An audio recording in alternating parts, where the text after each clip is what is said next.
12वीं करते ही आपने पढ़ाना स्टार्ट कर दिया, मतलब 12वीं का एक बच्चा एक तरीके से, और वैसे फिजिकल जो स्ट्रक्चर है आपका वो भी कोई ज्यादा लंबा चौड़ा या बड़ा नहीं है, तो एक बच्चे के जैसा नजर आना, एक बात वो कहते हैं ना कि भाई टाबरा जिशोई मास्टर, तो ये वो। और 6 किलोमीटर आप पैदल चल के जाते थे, यहाँ कोई पास में गांव था जहाँ पे, यहाँ से 6 से ज्यादा ही है शायद वो दूरी, 6 किलोमीटर पैदल जाना फिर आना। और रास्ते में मैंने कई बार आपसे ही सुना है कि आप रास्ते में वो बुक लेके हाथ में ऐसे डोलते हुए साथ में टन पढ़ रहे हैं, शेक्सपियर पढ़ रहे हैं, वो क्या अनुभव थे, वो एक क्या दौर? देखो, केवल पहले तो मैं आपको बता दूं, एक चीज मैं क्लियर करना चाहूंगा कि मैंने 12th में नहीं पढ़ाना शुरू किया था। अच्छा, मैंने 10th में पढ़ाना। 10th में ही स्टार्ट कर दिया? शादी होते ही मैंने काम की तलाश की और मुझे और कोई काम नहीं मिला, और मैं मोखमपुरा गाँव है जो 6 किलोमीटर नहीं, यहाँ से 12 किलोमीटर दूर मोखमपुरा गाँव में अप डाउन किया करता था। और पहली बार जब टीचर क्लास में गए, यानी मैं, तो टीचर की आवाज धीरे आ रही थी और बच्चों की आवाज तेज आ रही थी। लेकिन और मैं टीचिंग, आप यकीन मानिए कि मैं टीचिंग बाई चॉइस नहीं हूँ टीचर। हाँ, मैं ये सवाल पूछने वाला था कि भाई आप मजबूरी बस बने या बाई चांस बने? बाई चॉइस और बाई चांस? तो मैं बाई चांस टीचर बना, बाई चॉइस मैं टीचर नहीं बनना चाहता था। मैं आर्मी में जाना चाहता था। अच्छा, ये फिजिकल स्ट्रक्चर नहीं थे? ये तो बाद में था, पहले मैं बहुत अच्छा था। 9th तक मेरा फिजिकल स्ट्रक्चर मेरा बहुत अच्छा फिजिकल स्ट्रक्चर था। 9th के बाद या यूँ कहें कि कुछ असली टेस्ट के दौर आए ना, उस दौरान थोड़ा सा शरीर को परीक्षा देनी पड़ गई।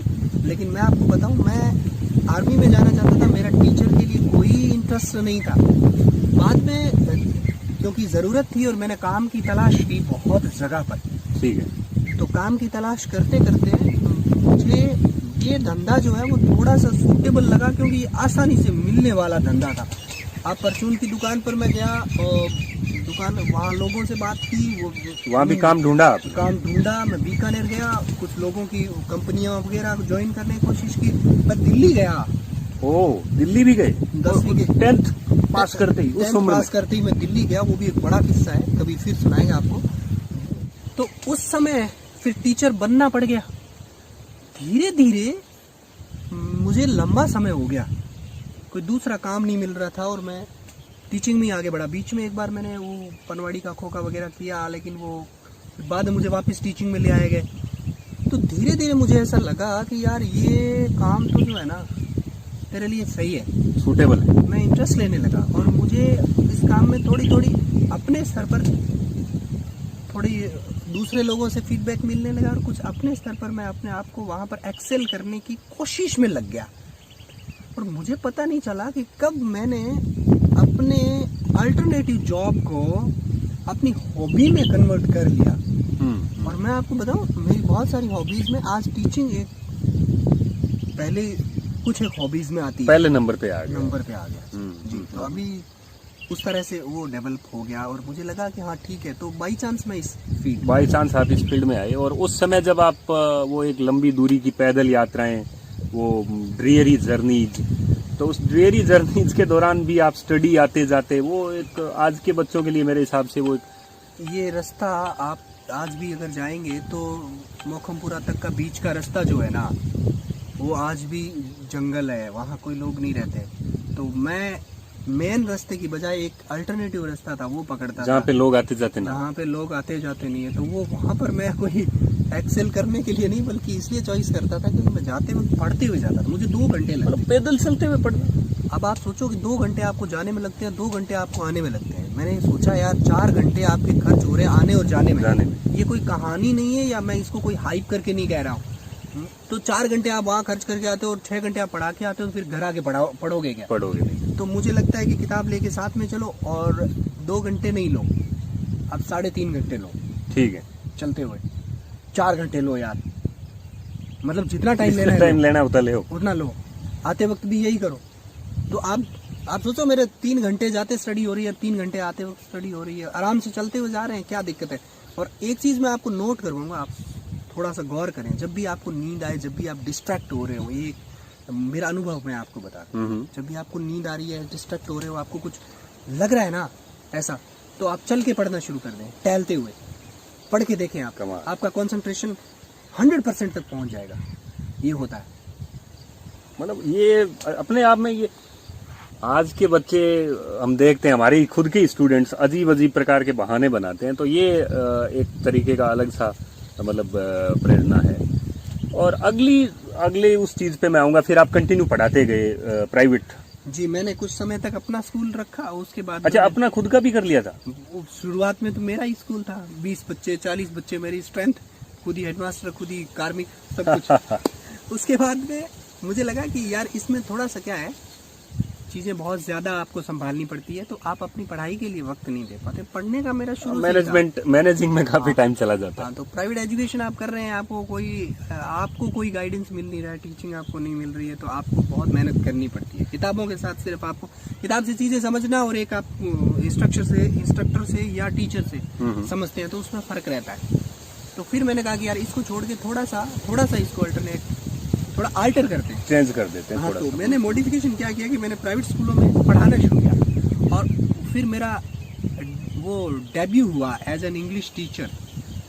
पहली बार मैं इंग्लिश टीचर बना, और जब मैं इंग्लिश टीचर बना तो यहाँ जैसे कहते हैं अंधों में काना राजा, तो मैं ही, कोई आदमी आसपास में अवेलेबल नहीं था, और मैं ही था जो सिर्फ पढ़ सकता था, यूँ कह सकता हूँ। मैं इंग्लिश को पढ़ सकता था, या यूँ कहो कि थोड़ा बहुत पढ़ के पढ़ा सकता था। तो यहाँ जो आसपास का इलाका है वहाँ पर बहुत ज़्यादा बड़ी बात थी, तो मुझे लगा कि मैं अच्छा कर रहा हूँ। और फिर धीरे धीरे आपको पता है ये अनुभव आता जाता है, चीज़ें जो आप सीखते हो ना, मुझे ऐसा आज भी लगता है ज़िंदगी में कि आपने आप स्कूल में सीखते हो, बेशक सीखते हो, आप फॉर्मल एजुकेशन से बेशक सीखते हो, लेकिन आप ये मत भूलें कि आपकी जो इनफॉर्मल एजुकेशन है, जो आपकी जन्म से लेकर मृत्यु तक चलती है, उसका रोल जो आपके जीवन में है ना, एजुकेशन जो स्कूल में फॉर्मल हो रही है, उसका काम सिर्फ ये है कि आपको दिशा देना, आपको वो आपके अंदर के टैलेंट को पॉलिश करके आपको दिशा देना, आपको मार्गदर्शन करना कि भैया इस रास्ते पर आप चले जाओ। वो सिर्फ एक परामर्श केंद्र है। स्कूल आपके लिए, आप अगर कोई स्कूल को फैक्ट्री समझता है, या स्कूल को आपको मैन्युफैक्चरिंग कोई एजेंसी समझता है, तो गलत समझता है। स्कूल ट्रैक आपको खुद को पकड़ना पड़ेगा, ट्रैक जो है वो आपको खुद को पकड़ना पड़ेगा। ये सिर्फ आपको एक गाइड करने के लिए, आपको परामर्श केंद्र है जो आपको बताता है कि आप इस तरफ जाओ। तो ये चीजें हैं वो जो लेके जाती है आपको आगे। कंपटीशन की अपनी एक अलग दुनिया है, और अपने यहाँ पढ़ने लिखने का मतलब है कि भाई बच्चा नौकरी कब लगेगा। तो टफ कंपटीशन के इस दौर में अपने क्षेत्र में अब तो काफी लोग सेलेक्ट हो रहे हैं, लेकिन जिस समय आप सेलेक्ट हुए या आपसे थोड़ा पहले की अगर मैं बात करूं, तो बहुत दुष्कर कार्य ये माना जाता था कि भाई गवर्नमेंट जॉब भी कोई प्राप्त करी जा सकती है, अगर वो भी इस प्रकार की फैमिली से, इस प्रकार के माहौल से, और तो वो भी करना, गवर्नमेंट जॉब प्राप्त करना, अंग्रेजी विषय से तैयारी करके टॉप रैंक में 2-2 कंपटीशन तोड़ना। तो क्या कड़वे और मीठे अनुभव रहे कंपटीशन की तैयारी के संबंध में? देखो, केवल मैंने कंपटीशन के लिए कभी सोचा नहीं था। जैसे आप कह रहे हो लोगों के लिए लगता था ये बड़ा दुष्कर है, मेरे लिए भी बड़ी दूर की कौड़ी मेरे ख्याल से रही है शुरू से ही। और मैंने कभी सोचा ही नहीं था गवर्नमेंट जॉब के बारे में, कभी नहीं सोचा था, क्योंकि मेरे जैसे आदमी को गवर्नमेंट जॉब मिलना, उस समय की परिस्थितियां अगर आप देखें, एक लड़का है जिसके पास समय मतलब किसी तरीके से वो व्यतीत कर रहा है, अपने आप को किसी तरीके से पढ़ाने की कोशिश कर रहा है, और एक तरफ वो लोग हैं मेरे साथी है जो बीकानेर में अच्छी कोचिंग्स कर रहे हैं, रह के तैयारी कर रहे हैं, वहाँ पे कंटिन्यू रेगुलर पढ़े हैं, कॉलेज जाते हैं। तो ये सब चीजें हुई ना, तो मैंने कभी सोचा नहीं था कि मैं गवर्नमेंट जॉब में जा सकता हूँ। बीएड मैंने किया, तो मैंने, आप ये सोचते होंगे कि सब नौकरी के लिए बीएड करते हैं, मैंने नहीं बीएड नौकरी के लिए किया। अच्छा। मुझे किसी ने कहा कि जी आप तो है ना, जब मैं स्कूलों के प्राइवेट स्कूल के पास जाता था उनके पास, तो उन्होंने कहा कि आप ट्रेंड नहीं हो। अच्छा, काम पे लगने के लिए तो वो आपकी वैल्यू घटा देते थे। हाँ जी, वो कहते हैं कि आपको पेमेंट तो हम, आपके पास अनुभव है लेकिन आपके पास डिग्री नहीं है, लाइसेंस नहीं है, ड्राइविंग अच्छी करते हो पर लाइसेंस नहीं। अगर आपका लाइसेंस हो तो हम अच्छे पैसे दे सकते हैं आपको। मैंने पूछा जी कितने दे सकते हैं, 3,500 से 4,000 रुपये मैं लेता था उस समय, 2008-9 में 3,500 से 4,000 रुपये मुझे दिया करते थे, जो उस समय की बहुत अच्छी रकम थी। तो लोगों ने कहा 8 से 10,000 रुपये हो सकते हैं तुम्हारे। अच्छा। फिर मैंने कर्ज लिया और मैंने बीएड किया। बीएड करके मैं वापस आता हूँ तो मुझे पैसे मिलने लगे, जितने मैंने आपको बताया, एक्सपेक्ट किए थे वो। एक्सपेक्ट किए थे वो मिलने लगे। मैं 2-2 3-3 स्कूलों में फैकल्टी के तौर पर जाने लगा। उसके बाद किसी ने मुझे, और किसी ने क्या, मैं आपको बताऊं, अपना दोस्त भीम स्वामी, ठीक है, उसने मुझे कहा कि यार क्यों ना तुम कंपटीशन की तैयारी तैयारी कर करो। लो, क्योंकि तुम इंग्लिश तुम्हारी ठीक है और तुम्हारे लिए ठीक हो सकता है। तो मैंने कहा यार ये मुझे लगता नहीं है बैठेगा। फिर मैंने तैयारी शुरू की, और तैयारी शुरू करने के बाद में होता क्या है कि मेरे मुंह पर बहुत बड़ा तमाचा लगा उस वक्त। शुरुआती असफलताएं मिली आपको, क्योंकि मात खानी पड़ी। पहला ही कंपटीशन में गया और मुझे बिल्कुल आइडिया नहीं है कंपटीशन के बारे में। जब मैं 2010 में जाता हूँ बीकानेर, जाके मैं तैयारी कर रहा हूँ सिलेबस, सेकंड ग्रेड के लिए, सेकंड ग्रेड, सिलेबस का भी नहीं पता है मुझे, ठीक, और मैं लगा हुआ हूँ कि जी अब तो इस बार तो, और लोगों ने कहा कि यार जिस तरीके से तेरी तैयारी है तो तू टॉप करेगा। अब मुझे ना तो उसकी गणित का पता है, रेशियो का, कि 300 प्लस 200 है भाई साहब, सिर्फ इंग्लिश से आपका काम चलने वाला नहीं है। आपके इंग्लिश में ही मैथडोलॉजी आएगी और दूसरी चीजें आएगी। अब लिटरेचर देखिए, लिटरेचर 5 मार्क्स का आता है, मैंने उसको पढ़ते गया मैं कोई 2-2 3-3 महीने, और फर्स्ट पेपर की मेरी तैयारी ठीक से नहीं हुई। और फिर मुझे जब मैंने मार्क्स मेरे टोटल किए तो मुझे 80% के आसपास मार्क्स नजर आए, और बाद में जब रिजल्ट आता है तो मेरे 61% मार्क्स है, 65 मेरिट रहती है, मैं उसमें नहीं हूँ, और इधर उधर मेरी बातें फैल चुकी है कि ये तो टॉप करने वाला है। वो मेरे लिए बहुत ही ज्यादा एम्बैरेसिंग मोमेंट था कि यार तुमने ये क्या किया। और लोग भी ये मान के चल रहे थे कि भाई, मान के चलते हैं कि इस तरीके से ये, क्योंकि उस समय तक आप एक अपने क्षेत्र में पहचान धीरे धीरे बना चुके थे, बना चुका था, लोगों को, लोग ये मान के चल रहे थे कि भाई ये तो इंग्लिश में तो आगे जाएगा, आगे जाने वाला है। तो अब वो भी एक तुम्हारी प्रतिष्ठा के ऊपर दाग लग रहा है। तो वहां जाकर के मैंने जिद वो मेरी हो गई। उसके बाद कंपटीशन मेरे लिए कंपटीशन नहीं रहा, कंपटीशन मेरे लिए ये हो गया कि मैं साबित करूं कि मैं इंग्लिश में क्या हूं। ठीक है, सिर्फ मेरे लिए कंपटीशन ये हो गया।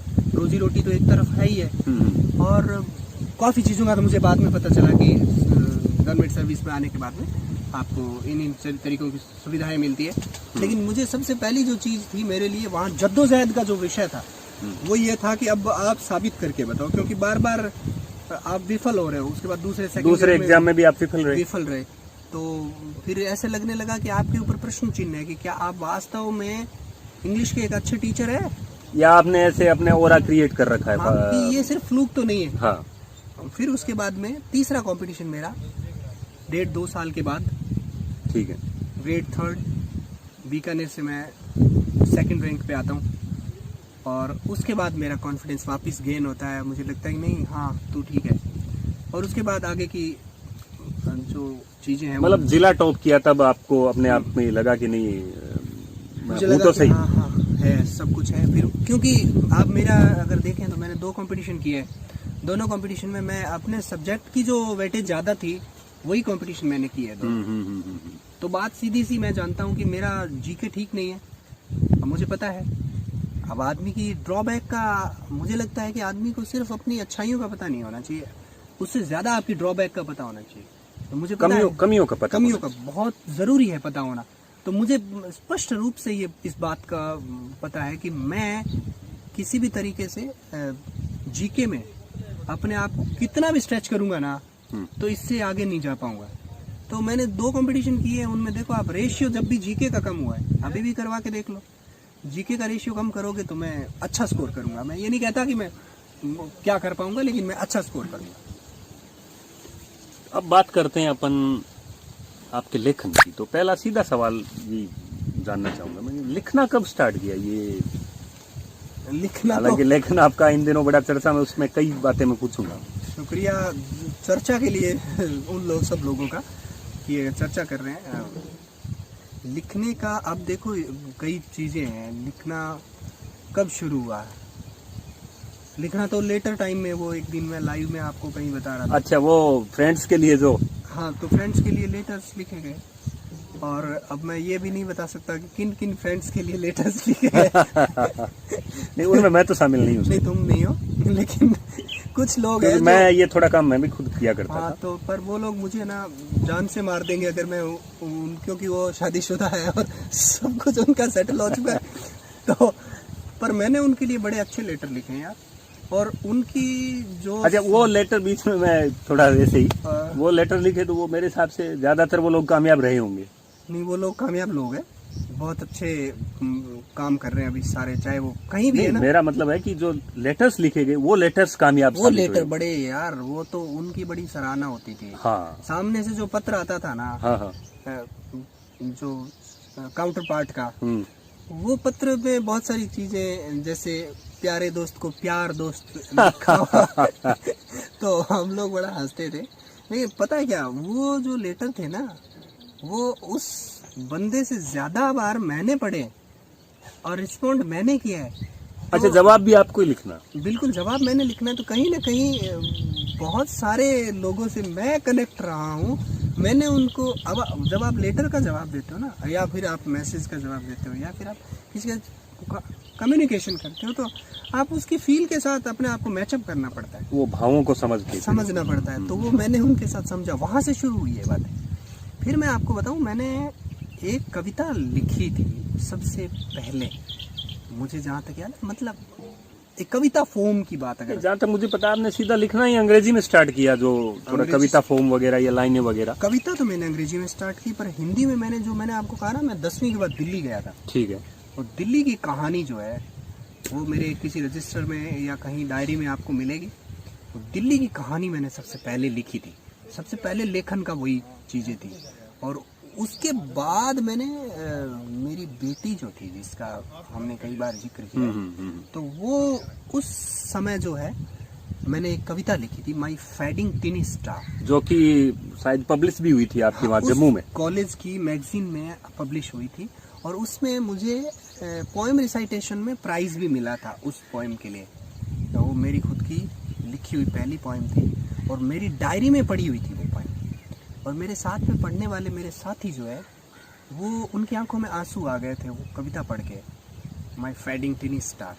उसके बाद में वो मेरे वापस डायरी में उस कविता को संभालने से पहले वो जो है ना कविता, वो प्रिंसिपल की डेस्क तक पहुंच गई थी। और मुझे तुरंत बुला लिया गया था, और प्रिंसिपल ने मुझे अपने पास बैठा के कहा कि बेटा, आपने जो लिखा है ना, वो मतलब मेरे पास कोई उसके लिए शब्द नहीं है, और आपका जो दुख है ना, वो स्पष्ट उसमें पता चल रहा है। तो मुझे वो गोपाल दास जी की बात याद आती है, नीरज साहब की, कि कविता जो है वो, पीड़ा जो है वो कविता की जन्मदात्री है। तो वहाँ से शुरू हुआ, और फिर धीरे धीरे लिखते गए। मैंने कुछ वहाँ पे रिपोर्ट्स भी तैयार की, और फिर आपको पता ही है, हमें कंपोजिशन बहुत सारा करना होता है एज ए टीचर। तो वो मैं शुरू से ही, जैसे मैंने आपको कहा कि रास्ते पर तो जो लोगों के बनाए हुए ट्रैक्स हैं उन पे चलना नहीं है, तो आज भी मैं पैराग्राफ जो देता हूँ अपने बच्चों को 10वीं में 12वीं में, तो वो बच्चे ढूंढते रहते हैं गाइड्स में, और अच्छा, आप खुद लिख देते हो? खुद लिख देता हूँ मैं, अपने अनुभव लिख दिया, कहीं यात्रा का वर्णन लिख दिया, कहीं मैंने खुद ही किसी चीज पर बना के लिख दिया।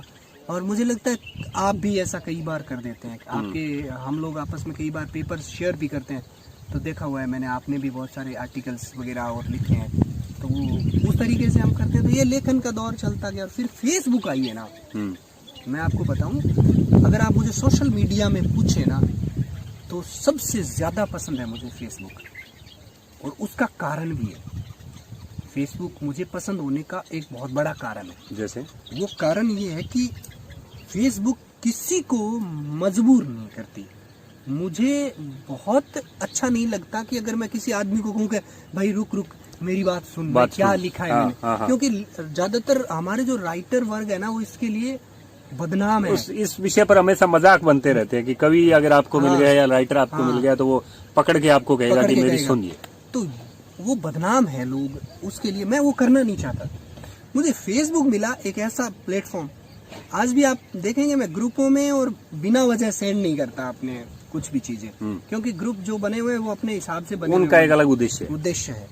तो मैं क्या कर रहा हूँ कि जो चीजें मेरी अपनी वॉल पे बिना किसी को टैग किए या ऐसा करके मैं अपनी वॉल पे लगा दिया।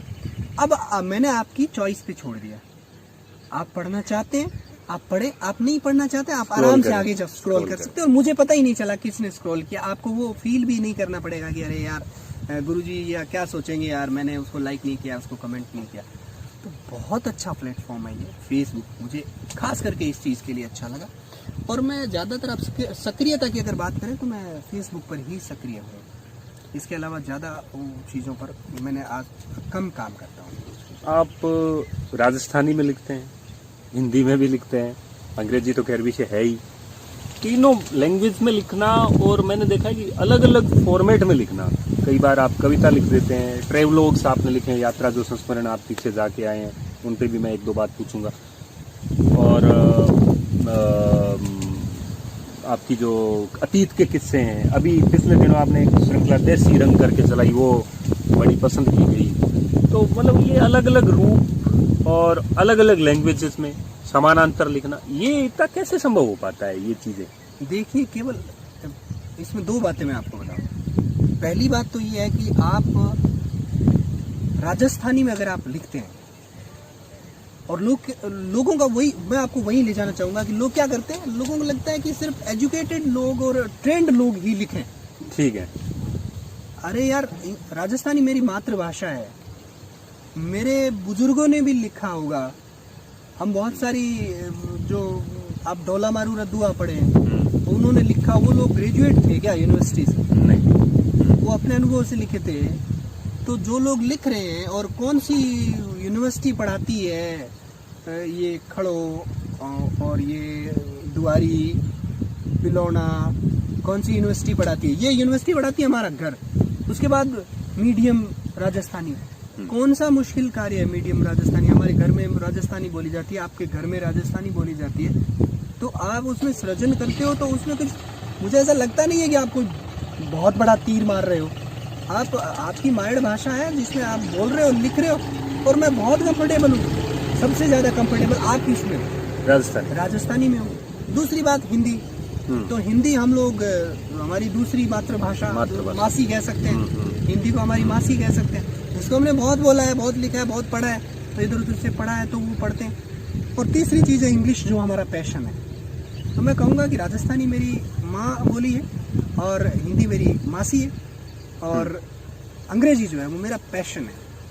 तो अब दूसरी बात जो मैं आपको लेना चाहूँगा उसमें वो ये है कि मैं डोगरी समझ सकता हूँ, पंजाबी समझ सकता हूँ। भाषा को लेकर आपका एक अलग मतलब मेरा लगाव इनपुट है, मतलब मुझे अलग अलग तरीके की भाषा सुनना और उनके बारे में जो लोग एक्सप्रेशन देते हैं ना भाषाओं में, उनको आपस में कंपेयर करना।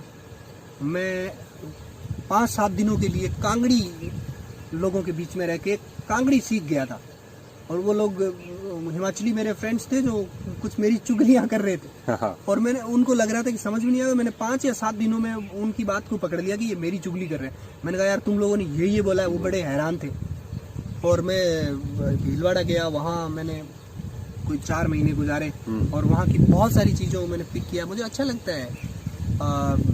एक मेरी दीदी है जिनके परिवार वाले अभी पुणे रहते हैं, तो मैं वहाँ जा रहा था, तो एक दिन उन्होंने कहा कि कितना दूर है तू? तो मैंने बोल दिया कि 200 किलोमीटर पुणे, 200 किलोमीटर पुणे आहे।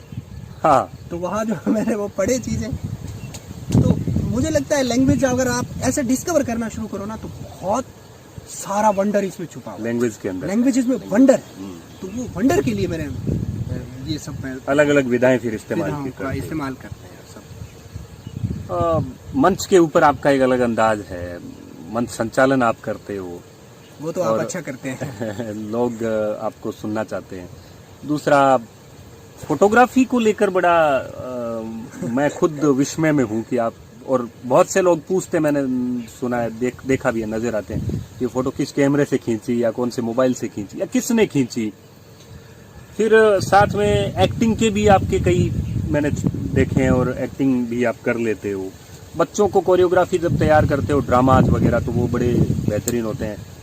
पिछले दिनों मैंने देखा था 26 जनवरी पे आपने एक स्किट तैयार करवाई थी। तो ये इतना सारा मतलब एक ही आदमी के इतने पक्ष, ये कहाँ से आया? ये मूल कहाँ से आया? ये कहीं इनहेरिटेड है या डेवलप किया हुआ है, क्या है? पक्ष क्या है, मुझे ऐसा लगता है केवल कि अगर आप मुझे पूछें कि ओवरऑल आप क्या हो, तो मैं कहूँगा कि मैं एक टीचर हूँ। अब मुझे लगता है टीचर तो बहुत होते हैं, टीचर्स के इतने पक्ष तो नहीं होते। अब मेरा जवाब इसी एक शब्द में छुपा हुआ है कि अगर ये सब मुझे टीचर बनना है, मुझे एक अच्छा टीचर बनना है, तो एक अच्छे टीचर को एक अच्छा अभिनेता होना होता है, एक अच्छे टीचर को एक अच्छा एक्सप्रेसिव बंदा होना होता है, एक अच्छा एक्टर होना होता है, एक अच्छी सेंस ऑफ ह्यूमर होना होता है, जो आपने पढ़ा होगा सब जगह। तो ये सब कुछ जो है वो एक अच्छे टीचर होने के लिए हो गया। रही बात फोटोग्राफी की, मेरे बाबा फोटोग्राफी करते रहे, उनके पास कैमरा था शुरू से ही, और फोटोग्राफी तो इनहेरिटेड कह सकता हूँ मैं। और फोटोग्राफी में भी बहुत सारे मेरे साथी है, जैसे कपिल जोशी है, एक मोहन जी है जिससे सिर्फ मेरे फेसबुक फ्रेंड है, एक ज्ञानाराम जी है, जो लोग है, इन लोगों को देख करके, इन लोगों के साथ इंटरेक्ट करके भी बहुत कुछ सीखा है। फोटो जो है, लोग कहते हैं कि ये जो कौन सा कैमरा की आप बात करते हैं, ये सब बातें, कैमरा मायने नहीं रखता एक्चुअली। कैमरा मायने नहीं रखता। कैमरा मायने, आप अपने आंखों से क्या देख रहे हैं वही आप कैमरे में उतारेंगे। आपको नजरिया क्या है आपका? एक पेड़ है ये, ठीक है ना, ये पेड़, इस पेड़ को देखेंगे ना तो तीन तरह की प्रतिक्रियाएं थे। एक पथिक इसको देखेगा तो कहेगा यार कितनी अच्छी छांव है, ठीक है ना। एक इमारती लकड़ी वाला जो व्यापारी है उसको देखेगा तो वो बोलेगा यार लकड़ी मजबूत है, बड़ी मजबूत है, ये इसका कुछ हो सकता है। एक पक्षी अगर इसको देखेगा तो कहेगा यार इस पे मैं अपना घोंसला बना सकता हूँ। तो ये पक्ष क्या है आपका उस चीज को देखने के लिए? ये भी फोटोग्राफी भी एक तरह की कविता है। आप किस पक्ष से इस चीज को देख रहे हो? मैं आपको सजेस्ट करूंगा कि आप कपिल जोशी की जो वॉल है उस पर जाकर के आप उसकी फोटोग्राफी देखें। आप मोहन जी जो है बाड़मेर के हैं, उनकी फोटोग्राफी देखें। जब आप देखेंगे तो आपको एहसास होगा कि वो लोग जो जिस नजर से देखते हैं ना, जिस जगह उनका कैमरा है वहां उनकी आंख है। तो जहां उनका कैमरा गया है ना, वो एक नजरिया है आपका उस समाज को, चीजों को देखने का। यही पक्ष आपको उसमें मजबूत बनाता है। आपके हर अंदाज में एक कॉमिक पहलू रहता है, मस्करापन जिसको कहें, इवन फोटोग्राफी में भी। तो वो मतलब हर अंदाज में मस्करापन और एक अलग स्टाइल जो जिसमें हास्य कह सकते हैं इसमें इंक्लूड रहता है, तो वो कैसे? उसका तो केवल बस वही बात है जिसकी हमने शुरुआत की है कि होता क्या है, शुरुआती जो दिन थे जब मैंने अपने आप को एक आदमी के रूप में डेवलप करते हुए पाया, डेवलप होते हुए पाया मैंने अपने आप को एक आदमी के रूप में, उस वक्त की मेरे सामने इतनी बड़ी चुनौतियां थी और इतनी सारी मुझे मुसीबतों का सामना करना पड़ा, और मैं इतना डर जाता था कभी कभी उन मुसीबतों से, इतना तंग आ जाता था और इतना परेशान हो जाता था कि मुझे लगता था कि जिंदगी जो है ना ये बहुत मुश्किल है। अब इस जिंदगी को आसान कैसे बनाया जाए? थोड़े दिन तक मुझे लगा कि ये चीजें थोड़े दिन के लिए है, उसके बाद हम इस पर पार पा लेंगे, काबू पा लेंगे, फिर हम क्या करें, बड़े आराम से रहेंगे। वो जो फिल्मी अंदाज, या यूं कहें कि बाद में तो स्वर्ग की प्राप्ति हो जाएगी आपको, थोड़े समय के लिए है ये, तो फिर वो सब कुछ नहीं होगा। लेकिन बाद में मुझे लगा कि यार ये चीजें जो है ना, ये जीवन की एक्सेसरीज है, अच्छा, पैराफर्नेलिया ऑफ द लाइफ। तो ये अगर जीवन का पैराफर्नेलिया है तो क्यों ना हम एक और पैराफर्नेलिया इसके साथ ऐड कर दें, एक एंटीवायरस ऐड कर दें। तो मैंने एक एंटीवायरस अपने अंदर जो है वो इंस्टॉल किया। उसका नाम मैं आपको कई बार बता चुका हूँ, 32 इंच की स्माइल। तो वो 32 इंच की स्माइल अगर कायम रहे, अब किसी भी मुसीबत में हो, क्या फर्क पड़ता है यार, उसमें भी आपके बहुत सारे कॉमिक पहलू निकल कर आते हैं। आपको कोई पीटता है ना, तो बेशक आपको दर्द होता है, लेकिन उसमें भी कॉमिक पहलू है। अगर आप फिसल के गिरते हो ना, तो फिसल के गिरने का जो अंदाज है ना आपका, अब आप बारिश का टाइम है, कच्चे आंगन में आप भाग रहे हो, भागते भागते आप फिसल के गिरे हो तो आपको दर्द हो रहा है, लेकिन आपको हंसी आ रही है उसमें, क्योंकि बहुत सारे ये कॉमिक पहलू है। हम काम कर रहे हैं, पढ़ा रहे हैं, लोगों से इंटरेक्ट कर रहे हैं, तो बहुत सारी जगह व्यंग्य निकला, और वो बैंक में समेटने की कोशिश करता हूँ। या यूँ कहो कि आप अपनी लाइफ को पूरा एकदम, मैं ये कहता हूँ कि आपको पोकर फेस बनाना, ईंट जैसा चेहरा बनाना क्यों ज़रूरी है किसी भी हालात में? क्यों ज़रूरी है? कोई ज़रूरत नहीं है। आप मुस्कुराते हुए बड़े आराम से जी सकते हैं। किसने आपको कहा? मेरे सामने कुछ समस्याएं आती है लोग आइडेंटिफिकेशन को लेकर के, अपनी पहचान को लेकर के, अपनी पर्सनैलिटी को लेकर के और कुछ चीज़ें खुद ही क्रिएट कर लेते हैं, खुद पैमाने बना ले, कुछ स्टैंडर्ड क्रिएट कर लेते हैं। जी आप तो जी अभी लेक्चरर हो और आपको ये चीज़ें शोभा नहीं देती कि आप ये बच्चों जैसी हरकतें करें। और ये इसका क्या मायना है आपका यार? बच्चा क्या है? बच्चा होना कोई गलत काम है? आप एक तरफ तो कहते हो कि जी मेरा बचपन सबसे सर्वश्रेष्ठ था, और देखा जाए तो बालक जो है वो भगवान का रूप होता है, ऐसा हम मानते हैं। तो आपको बच्चा होने में इतनी शर्म क्यों आ रही है? क्यों आ रही है आपको इतनी मतलब शर्म? आपने कहीं ना कहीं ये दिमाग से निकाल दिया कि लोग क्या कहेंगे। मुझे परवाह ही नहीं। उस बारे में मैं एक बात में आऊंगा कि काजा तक आप बाइक लेकर चले गए और लोग यहाँ पे बात करें कितना पागल है, देखो इतनी दूर कोई बाइक लेके जाता है। मतलब आप ऐसा नहीं करते ना, आप ऐसा नहीं करते। क्या लोग आपके बारे में कोई बात नहीं करते? लोग तो आपके बारे में भी बात करते हैं और उल्टी सीधी बात भी करते हैं। लोगों के लिए क्या है? मेरे एक साथी रहे हैं पुराने, वो बड़े ही अलग अंदाज के आदमी है, बहादुर सिंह राठौड़। मैं उनसे काफी चीजों में बहुत सारी की चीजें सीखी है। तो बहादुर जी एक बात कहा करते हैं, हालांकि वो बात हमें अप्लाई नहीं करनी है, लेकिन उस बात में बहुत सारी बातें छुपी हुई। वो कहते हैं यार कोई आपको कमी निकालने की कहे, कमी निकाले ना आपने, तो वो कमी सुधारो मत। मैंने कहा क्यों? यार उसको परिश्रम करना पड़ेगा अगली बार फिर से, नई कमी निकालनी पड़ेगी। तो लोगों का काम है, खैर कमियां निकालेंगे, उस पर हम विचार भी करेंगे। लेकिन मुझे ना आलोचना वैसी लगती है जैसी प्रशंसा लगती है। कि प्रशंसा आप करते हो तो आपको अच्छा लगता है, तो आलोचना भी आपको वैसे ही लेनी चाहिए। हाँ, कोई आपको पूर्वाग्रहित होकर आलोचना कर रहा है तो वो अलग बात है। अब रही बात कि आप अपने किसको फॉलो करेंगे यार? अपनी पैशन को फॉलो करेंगे या लोगों की पैशन को फॉलो करेंगे? लोग चाहते हैं कि मैं एक टीचर बन गया और मुझे बीइंग अ टीचर बहुत सारी चीजें जो है वो लाइफ में नहीं करनी चाहिए। तो मेरी पर्सनल लाइफ है ना, मैं आपको किस्सा सुनाता हूँ। मेरे पास एक गार्जियन आए और मुझे अपना हाथ पकड़ के ले गए।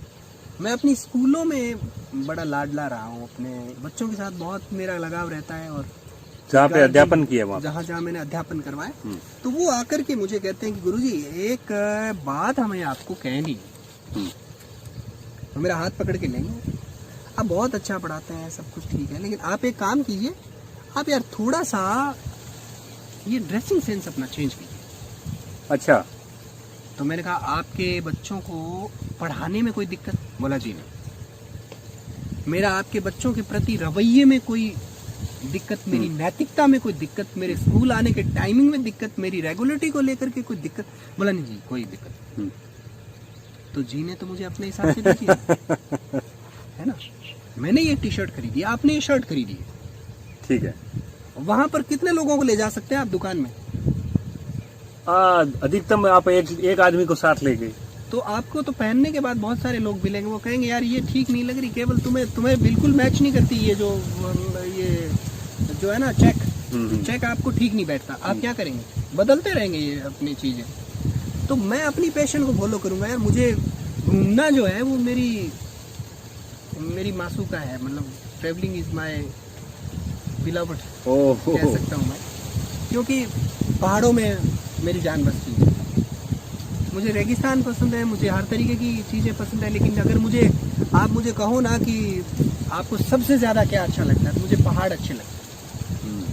क्योंकि पहाड़ इसलिए अच्छे लगते हैं क्योंकि पहाड़ों में जब आप होते हो ना, तो आपको किसी की गोद में होने का एहसास होता है।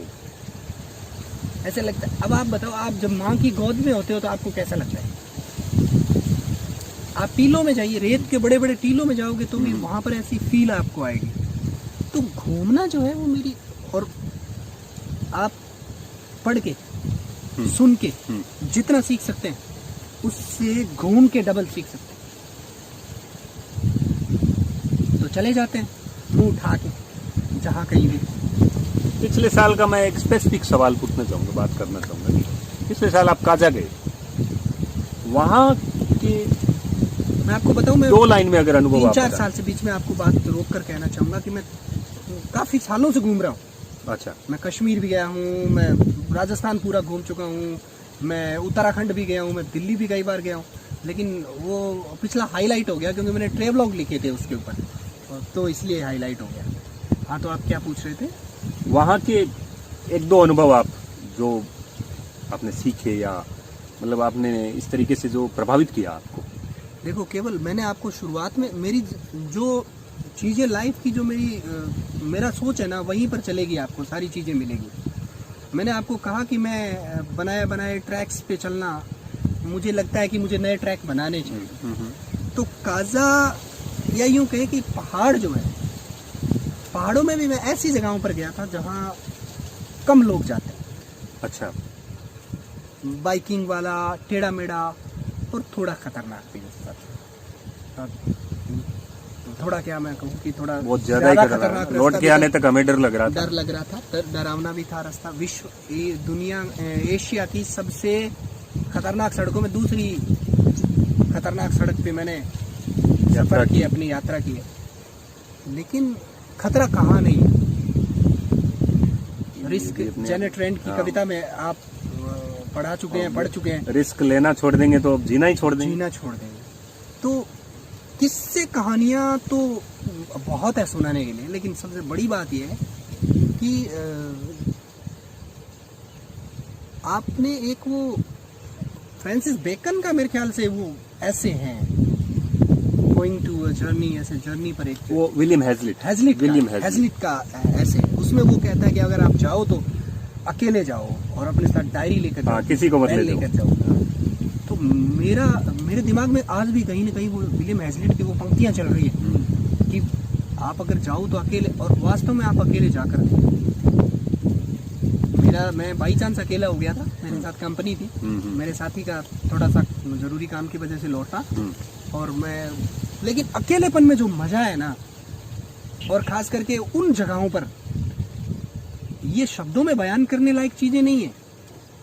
आपको लगेगा कि आप स्वर्ग जाना चाहते हैं, मरने के बाद स्वर्ग जाना चाहते हैं, हर कोई चाहता है। तो मैं कहता हूँ कि आप अकेले कहीं घूमने चले जाइए, खुद की कंपनी में, खुद की मेजबानी। वो राजेश जी कहते हैं ना कि वाला शेर, खुद की मेजबानी में मेहमान बनकर कहीं चले जाइए, कहीं जाया जाए कहीं दूर। और उसके बाद आप विभिन्न, मैंने कहा भाषा मेरा शौक, ठीक है, लोगों से इंटरेक्शन करना मेरा शौक। तो अब आप किसी दोस्त के साथ जाते हो तो उसी के साथ बातें करोगे। अब वहां जाने के, मैं बैठा हूँ धर्मा के साथ 1 घंटे, आपने किस्सा, वो धर्मा और उसके बेटे ग्याचो का किस्सा मैंने आपको सुनाया, तो उनके साथ बातें की मैंने, तो अपने कल्चर के बारे में बता रहे हैं। मैं ऊंट उत्सव में जाता रहा हूँ जब तक ये लाडेरा में लगता था, टीलो में, तो मैं कभी किसी स्विट्जरलैंड के बंदे को पकड़ लेता था, कभी किसी अमेरिकन को पकड़ लेता था, कभी किसी फ्रांसिस को पकड़ लेता था। क्यों? उसको पकड़ के मैंने पूछना है, जी आपके वहाँ क्या क्या होता है, ये जानना है मेरा, बस वही है कि आपका कल्चर कैसा है, आपकी चीज़ें कैसी है। तो फिर मैं अपने अंदर ही खुद अपना कंपैरिजन करता हूँ और मुझे बड़ा मज़ा आता है, शौक है।